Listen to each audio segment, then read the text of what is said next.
tous et bienvenue à cette nouvelle séance de dernière séance de l'année, dernière séance de cette interlude qui a séparé la deuxième partie consacrée aux alternatives de la troisième qui commencera en septembre-octobre, qui donc nous emmènera sur le terrain plus spécifiquement juridique. Il y a des juristes qui viendront se demander comment on peut, en juriste, s'interroger sur la question de la transition et du passage à une société de la croissance. À ce propos, pour les collègues juristes parmi vous, vous avez peut-être déjà remarqué que j'ai déposé aujourd'hui, ce matin, dans les casiers, le texte de ma présentation d'il y a un mois, et qui est censé potentiellement vous inspirer des idées, de thématiques que vous voudriez explorer si vous en avez envie. Voilà, alors j'en arrive au sujet du jour. Nous avons la grande chance d'avoir avec nous Gérard Méret qui va nous parler des rapports entre nature et souveraineté. Gérard Méret est professeur de philosophie à l'Université Paris 8, philosophie politique plus particulièrement. Il a écrit un nombre impressionnant d'ouvrages en philosophie, en théorie politique. Je cite rapidement leur titre. Le discours et l'historique, essai sur la représentation historique du temps, les doctrines du pouvoir et les fondements de la pensée politique, le Dieu mortel, essai de non-philosophie d'État, discours d'Europe, souveraineté, citoyenneté, démocratie, le maître et la multitude, l'état moderne entre Machiavel, Shakespeare et Gorbatchev, le Léviathan de Hobbes, la fable du monde, enquête philosophique sur la liberté de notre temps, nature et souveraineté, sur lequel je reviens dans un instant, et enfin, les enfants d'Héraclite, une brève histoire politique de la philosophie des Européens, raison pour laquelle il était déjà parmi nous, il était déjà venu à Saint-Louis en automne dernier, à l'invitation de l'École des sciences philosophiques et religieuses. Donc, merci d'être revenu nous rendre visite, nous rendre visite cette fois-ci ici au séminaire interdisciplinaire d'études juridiques, pour nous parler d'un livre qui est paru en 2012, intitulé Nature et souveraineté, et qui, vous allez voir, est exactement dans nos préoccupations, puisqu'il s'agit d'un ouvrage de philosophie, mais qui entend aussi mobiliser des concepts de type juridique, et qui, évidemment, devrait nous interpeller et faire naître une discussion intéressante. Alors, à propos de discussion, je voulais malheureusement vous annoncer la défection d'Amandine Orsini, que j'avais contacté Amandine Orsini, qui est professeur de sciences politiques ici à Saint-Louis, spécialisée en relations internationales et protection de l'environnement, et qui avait, avec beaucoup d'intérêt, accepté l'invitation, lu votre ouvrage, et donc se réjouissait de ces discussions. Malheureusement, elle est malade, et donc, ce matin, on disait voilà, je donnais la forfait, mais elle m'a donné ses commentaires pour que nous puissions néanmoins avoir ces discussions, en tout cas qu'on puisse avoir ces observations, de façon à simplement lancer la discussion. Donc je me ferai sa porte-parole dans son porte-parole après l'exposé de M. Méret. Voilà, c'était trop long, donc je vous cède immédiatement la parole alors pour exposer de je ne sais pas combien de temps, enfin, une trentaine de minutes. Oui, parfait. Très bien. Bon. Excellent. Parfait. Merci beaucoup. Merci de donner la parole et merci de m'avoir invité. Vous avez failli ne pas m'avoir parce que vous m'avez rappelé à l'ordre hier à midi et j'avais pensé que vous aviez, vous, de votre côté, décidé d'annuler, de ne pas donner suite. Le dernier contact que nous avions eu était en mi-novembre. C'est vrai, mais la colonne était ferme pour moi. Je me suis dit, bon, il a oublié, que ça n'existe plus. Ah non, ça quand même, je ne fais pas ce genre de coup-là. Ça goûté Saint-Louis a disparu. Ça par contre, ça c'est plus dans l'ordre des possibles. Enfin bon, merci en tout cas de m'avoir invité. Je voulais préciser, ça peut être utile pour la suite, que le sous-titre de mon petit livre « Nature et souveraineté », dont je reprends les thèses, quelques thèses fondamentales là-dedans, le sous-titre c'est « Philosophie politique en temps de crise écologique ». Et donc c'est dans ce contexte de ce qu'on a coutume d'appeler la crise écologique que j'ai mené cette réflexion. Et donc ces trentaines de minutes que je vais consacrer à l'exposé de, disons, réflexion sont à comprendre dans la rétrospection, je dirais, de mon travail de philosophe que vous avez eu la gentillesse de rappeler sur le système conceptuel de l'État moderne, notamment sur l'organisation de la conceptualité de la souveraineté à l'époque moderne. Alors je ne sais pas quel est le titre de mon topo. En tout cas, le propos général est d'introduire en philosophie le concept de droit biotique. De droit biotique. La conviction profonde, et voire l'enthousiasme des modernes, et c'est sans doute cela qui les distingue des anciens, c'est qu'ils ont posé une alternative fondamentale, ou bien la liberté, ou bien la nature. Alors que les anciens trouvaient la liberté dans la nature, en vivant selon son ordre même, au contraire, les modernes la cherchent, cette liberté, hors de la nature et plutôt même contre elle. La conception moderne de la nature comme élément de subsistance repose à l'évidence sur un axiome métaphysique. C'est l'idée que la liberté se gagne contre la nature, contre son ordre donné. Cette nature conquise, vaincue, en tout cas parcourue, où sont soumis hommes et choses, est la réponse humaine des Européens depuis tantôt 5 siècles à la finitude de leur vice. Les ressources naturelles sont finies, une dimension des choses que les humains de la modernité ont comprise il y a peu. Or, faire face à l'exiguïté de l'étendue, à la finitude, à la rareté des ressources, est en contradiction avec le mot d'ordre de liberté. C'est pourquoi les Européens ont fait le calcul, l'appropriation politique et technique de l'étendue. L'étendue, c'est-à-dire la res extensa.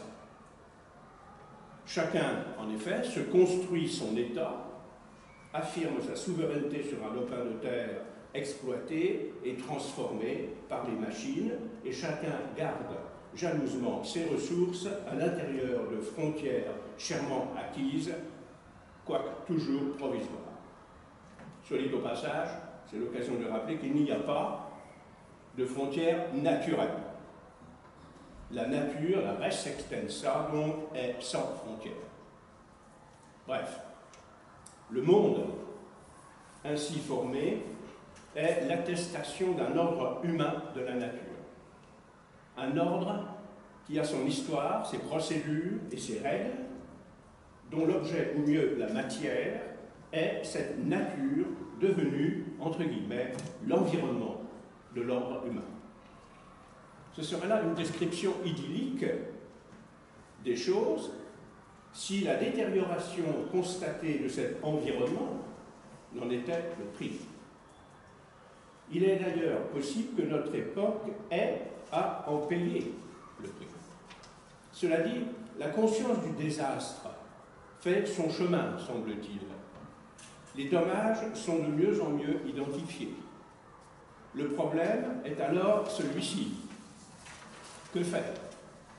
Question bien connue en situation de crise. À ce sujet, le sujet de que faire, ma conviction est que les mesures techniques et politiques à prendre seraient vaines, peut-être même inutiles, voire contre-productives, si la métaphysique de l'environnement est conservée intacte. En d'autres termes, c'est sur fond d'une réforme de l'entendement, une réforme des concepts régissant la relation homme-nature, que se joue d'abord non pas vraiment l'avenir de la planète, cet avenir n'est pas entre nos mains en tout état de cause, mais plus prosaïquement l'avenir de ses habitants, humains et non humains. Mon hypothèse est donc qu'il faut changer de nature, en cessant de la considérer comme l'environnement où les humains puisent en toute liberté les ressources de leur subsistance, comme un vaste magasin où les humains font leurs courses. Ma conviction est donc qu'il faut changer de nature, et que pour changer de nature, il faut d'abord changer de métaphysique, ce qui revient à passer du droit naturel de la tradition au droit biotique de l'avenir. J'opposerai donc avec vous deux axiomes de ce que j'appelle le droit biotique à deux préjugés du droit naturel. Le préjugé numéro 1 du droit naturel d'abord. S'étant installé au sommet de la hiérarchie des vivants naturels, agissant en vue de leur subsistance, les humains, je veux dire par là la version moderne des humains, appellent droit naturel la liberté d'exploitation de la nature. Il a fallu que philosophie, ou plutôt que philosophes et théologiens, inventent le droit naturel, le jus naturale, qui n'est pas le droit de la nature, mais le droit sur la nature, pour que les modernes en viennent à organiser la production de biens, souvent superflus pour quelques-uns, dans le temps même où d'autres manquent du nécessaire. En instituant l'artifice de la souveraineté sur les hommes, le droit naturel provoque la souveraineté humaine sur la nature. Celle-ci devient un vaste stock de marchandises, c'est pourquoi on parle, dans le langage courant, de ressources naturelles. Selon la philosophie moderne des choses politiques et naturelles, la relation des hommes à la nature en général est en effet structurée par le droit naturel de conservation de soi. Le droit naturel est le droit que j'ai par nature, selon cette tradition, d'agir en vue de me procurer les biens nécessaires à la vie suffisante. C'est faire de la nature un réservoir de ressources, un vaste magasin en libre service, où peuples et nations sont en concurrence, où chacun va s'approvisionner conformément au droit naturel de se conserver dans l'être, chacun selon ses moyens, selon sa force et selon sa richesse. C'est bien ainsi qu'il faut entendre le principe du droit naturel de conservation de soi. Si la loi divine et naturelle m'oblige à me conserver en vie, alors j'ai le droit, c'est-à-dire la puissance, la liberté, d'agir en vue de me soumettre à cette loi. À l'obligation de la loi correspond la liberté du droit. La nature devient ainsi le champ d'action de la liberté de sujet de droit mis en compétition pour la survie. Mais ces sujets-là ne sont pas des individus singuliers pris un à un, c'est le corps entier des vivants naturels, animaux et végétaux, distribués en classes, genres, espèces. La nature, de ce point de vue, est le stock fini des denrées mises à la disposition des vivants naturels. Comme si la nature se nourrissait elle-même, pour ainsi dire, comme si elle se reproduisait elle-même à travers l'universalité des étangs qui la peuplent et la constituent comme cette nature même.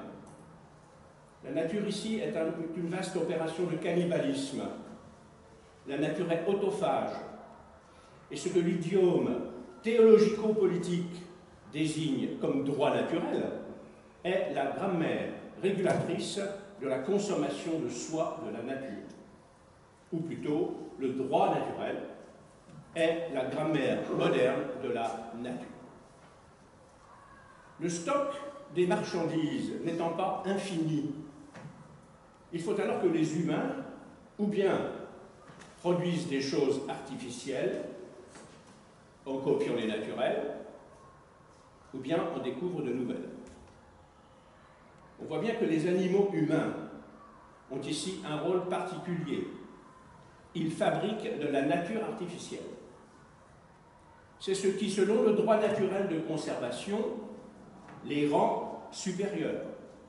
De toute façon, le rapport autophage de la nature à elle-même ne s'opère pas spontanément. Il lui faut un opérateur.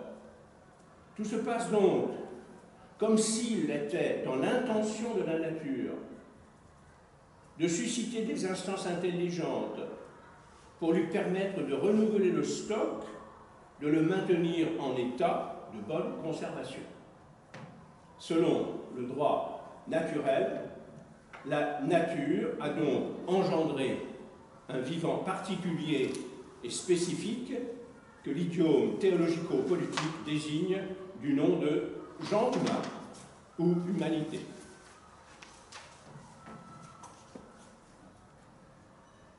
On voit ici que la liberté humaine consiste à s'émanciper de la nature donnée, ce qui place l'animal humain au sommet de la hiérarchie des vivants.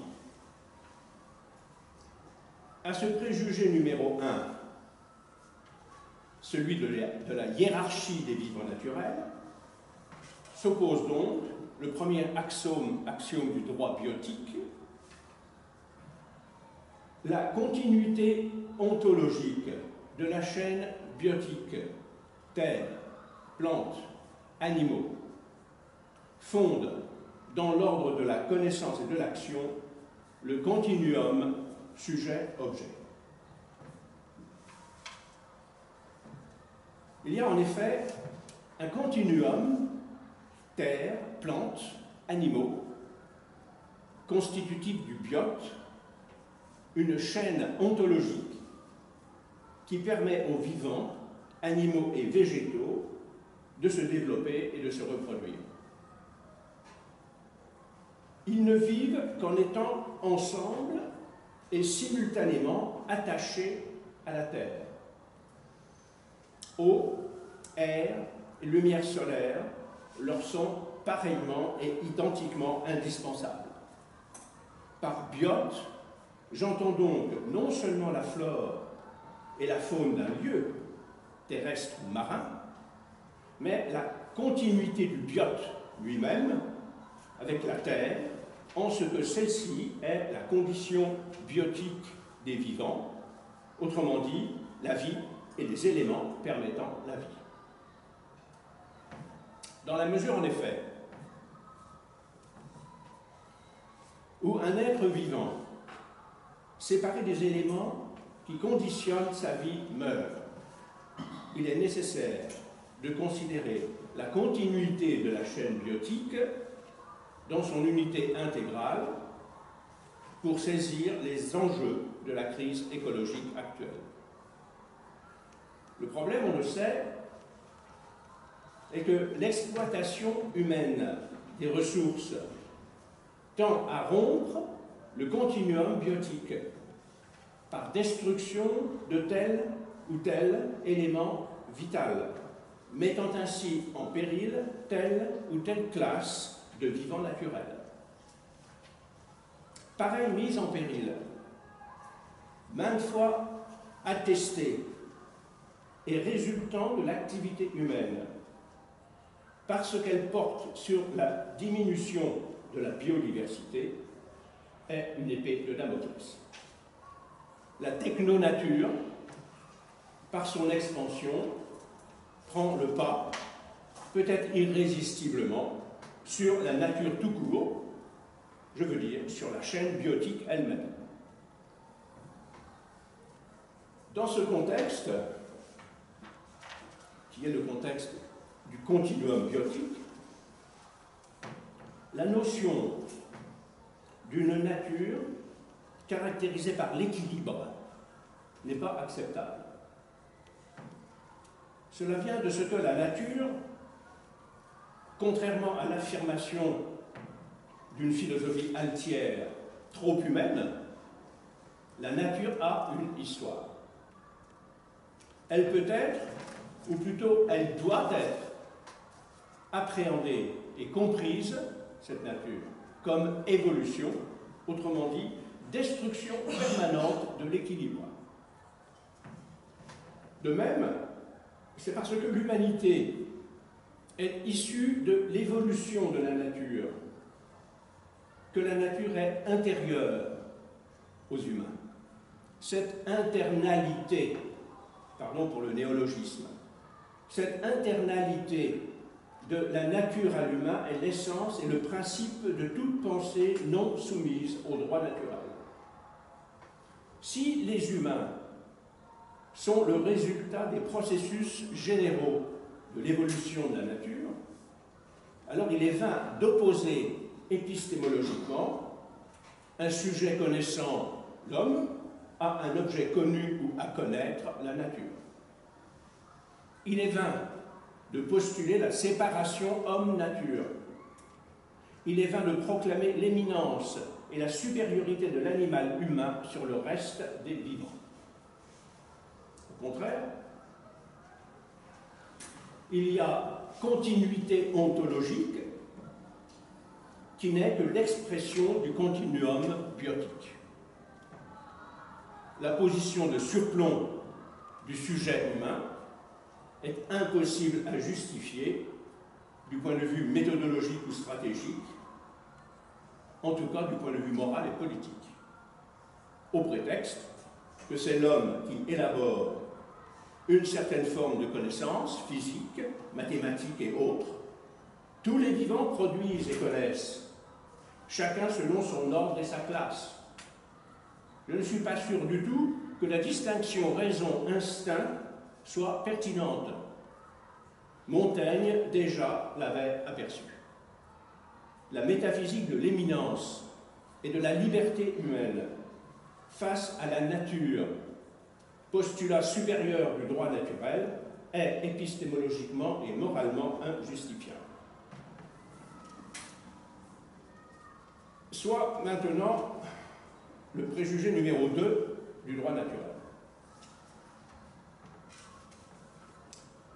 Il faut donc se placer du point de vue du biote, je veux dire de la chaîne biotique, pour comprendre et connaître la spécificité humaine comme celle des autres classes et espèces de vivants naturels. Chacun est dans son ordre. Contrairement au droit naturel, il n'y a aucune hiérarchie assignable dans l'ordre des choses de la nature. La supériorité ou souveraineté épistémologique de la pensée, l'homme, sur l'étendue, la nature, est en dehors de l'unité de la chaîne biotique. Une telle hiérarchie, un supérieur, un inférieur, une telle hiérarchie est un postulat théologique produisant des effets pervers sur une conception de l'éthique environnementale, quand celle-ci se préoccupe de disserter sur, je mets des guillemets, la valorisation de la nature.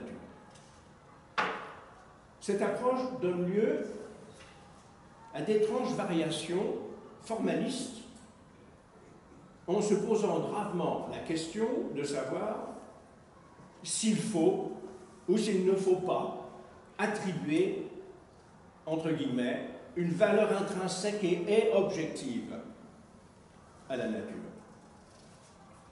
L'idée de l'attribution d'une valeur objective à la nature est inintelligible en soi, en dehors du postulat arbitraire de la hiérarchie des étangs et vivant naturel, avec l'animal humain au sommet. Attribuer l'existence objective de la valeur à la nature, c'est reproduire la séparation cartésienne de la pensée et de l'étendue comme base de l'éthique environnementale. Il est pour le moins intriguant de dire, comme cela se dit, comme cela s'est écrit, que la valeur objective existe dans la nature. En effet, ce qui existe dans la nature, ce sont des étangs naturels liés ensemble, chacun selon son ordre, dans la chaîne biotique. S'il y a de la valeur, c'est que les humains y ont mise. Peut-être est-il justifiable de trouver de la valeur intrinsèque, entre guillemets, au nombre des étangs naturels, au nombre des choses de la nature, mais cette justification objective manque encore. Il y a des végétaux, des animaux, des bactéries, des minéraux, de l'air, de l'eau, du feu, de la lumière, et que sais-je encore, il ne saurait y avoir objectivement de valeur. Celles-ci sont des élaborations humaines. L'anthropocentrisme magique est ici naïvement à l'œuvre. Il n'y a nul besoin de recourir à la valorisation morale pour respecter le continuum biotique. Il importe essentiellement de le connaître. Pour l'heure, l'attribution subjective de la valeur, en tout état de cause, il n'y a pas d'objectivité de la valeur ici ou ailleurs dans le monde. L'attribution subjective de la valeur ne fait que rompre la continuité de la chaîne biotique en plaçant un vivant naturel de la chaîne hors de la chaîne elle-même en surplomb. Le procès de valorisation présuppose l'autonomisation de l'animal humain au sein de la chaîne biotique, puisque c'est lui qui valorise. L'illusion fondamentale d'une éthique de l'environnement qui serait fondée sur une valorisation, et c'est pratiquement toujours le cas, sur une valorisation des choses de la nature, afin de fonder en théorie l'action humaine sur celle-ci, une action qui se voudrait responsable, serait en contradiction avec l'unité fondamentale du biote. Pour cette raison, elle serait radicalement incapable d'atteindre le but qu'elle s'est donné, protéger la nature. Si une éthique devait être conçue, ce qui reste encore à démontrer, de mon point de vue en tout cas, elle devrait avoir comme fondement la soumission de l'homme à la nature, ce que j'appelais tout à l'heure l'internalité, non l'inverse. D'où mon second axiome du droit biotique.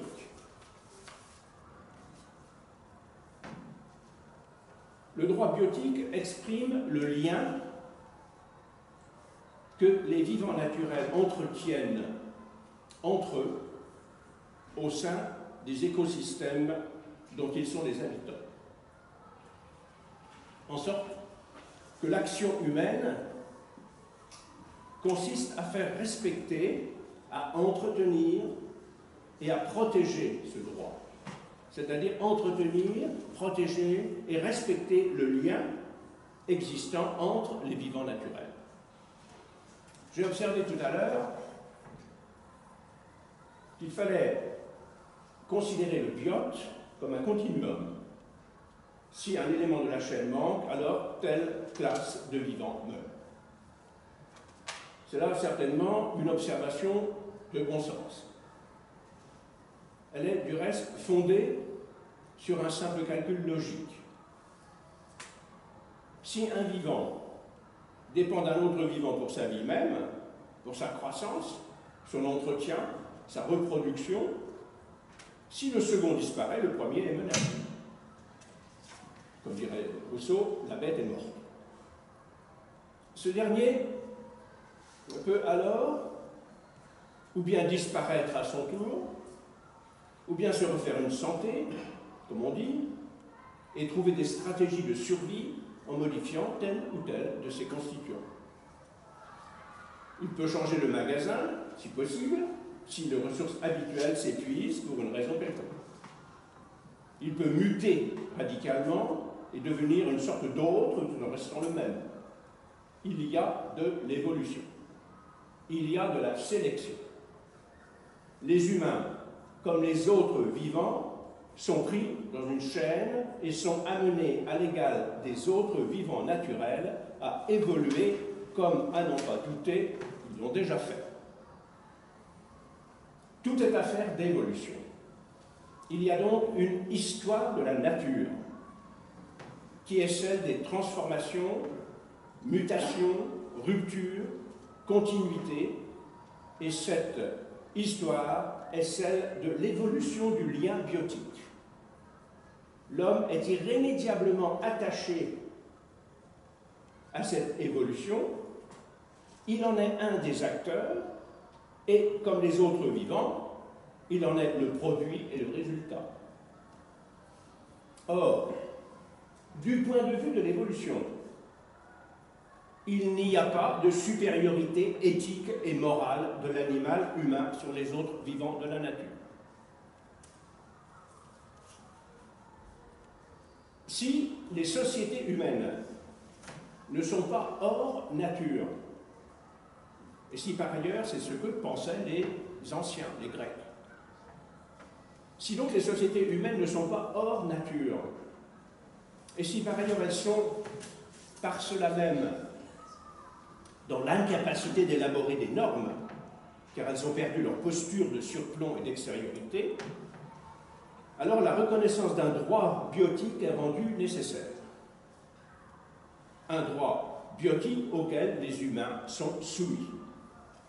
Il y a une infinité de processus à l'œuvre reliant et déliant l'universalité des étangs, humains et non humains, dont l'effet ultime, aujourd'hui encore largement inconnu des hommes, est la production de la nature même.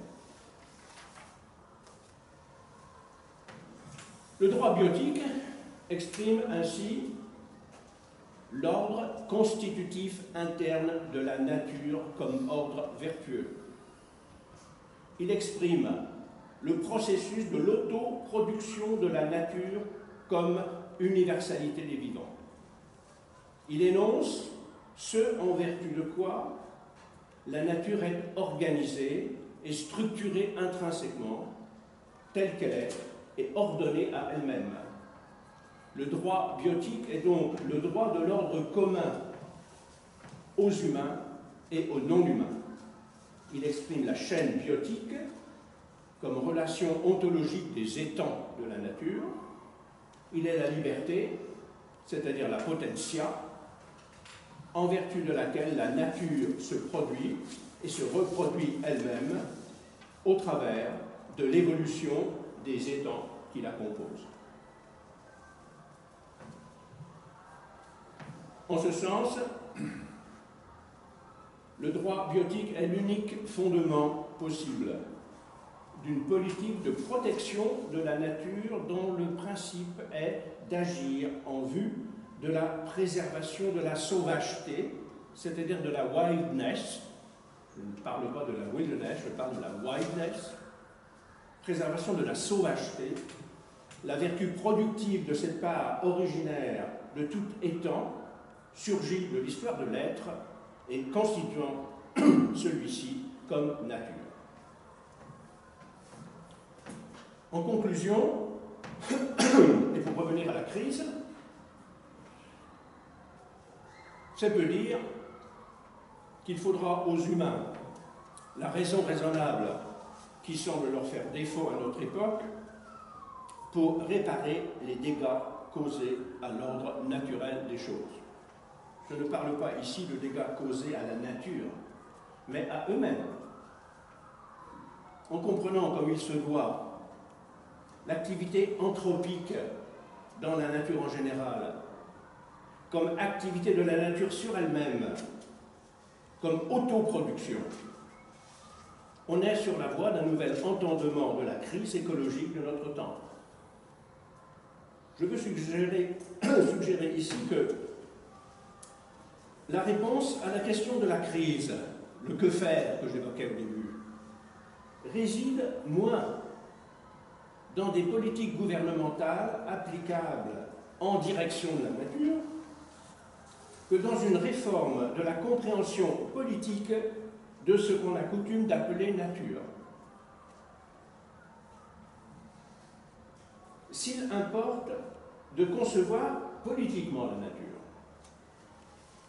et non plus seulement des politiques écologiques, c'est parce que notre tradition philosophique, la tradition des modernes, a construit l'idée que la politique, la cité en général, la res publica, concerne les humains seulement. D'ailleurs, je dois confesser que j'ai moi-même participé à cette illusion dans certains livres que notre collègue a cités. Une politique qui ne serait pas exclusivement humaine serait ce que j'appelle une cosmopolitique de la nature,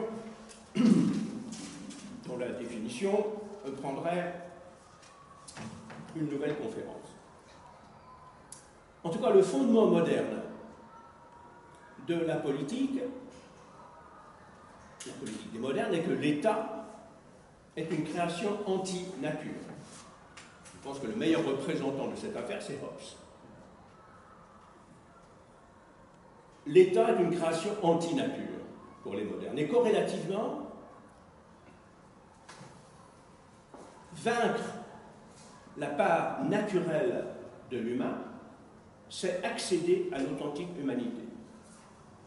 Aussi, l'affirmation générale qui est faite ici, que je fais ici, est que si une action éthique en direction de la nature est menée, aussi juste et informée soit-elle en elle-même, tout en laissant l'état politique inchangé, à savoir la souveraineté,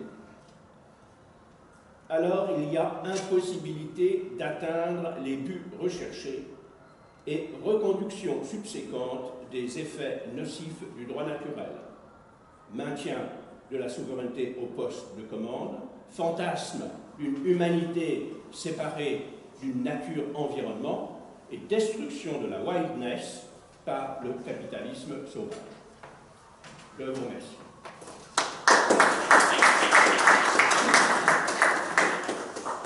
Un grand merci Gérard Méret pour cette présentation, je crois, extrêmement claire, qui évidemment appelle des commentaires et des réactions. Je voudrais peut-être commencer par lire, je m'en